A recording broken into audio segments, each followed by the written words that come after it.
Welcome to the Banker Lamp. Please enjoy the video. You start by opening the uploaded file in an editor that can separate stereo content or perform spectral editing.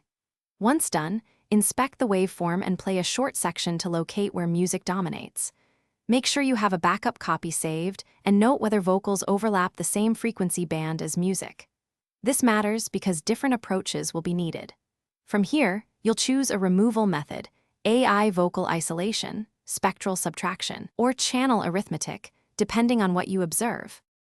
Now you execute the chosen removal technique.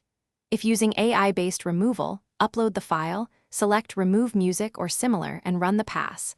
Listen and adjust strength. If using spectral editing, zoom into frequency bands where instruments sit, select those bands and attenuate or remove while preserving vocal harmonics. For stereo files, try channel subtraction.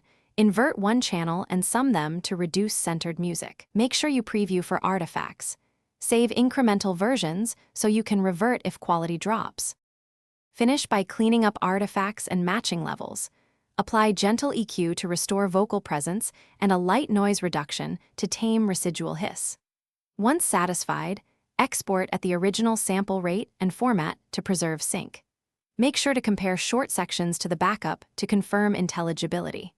If you hear warbling or robotic artifacts, reduce the removal intensity or switch methods, sometimes combining a milder AI pass with manual spectral cleanup yields the best balance between music reduction. Thanks for watching. If this was helpful, leave a like and consider subscribing. See you next time.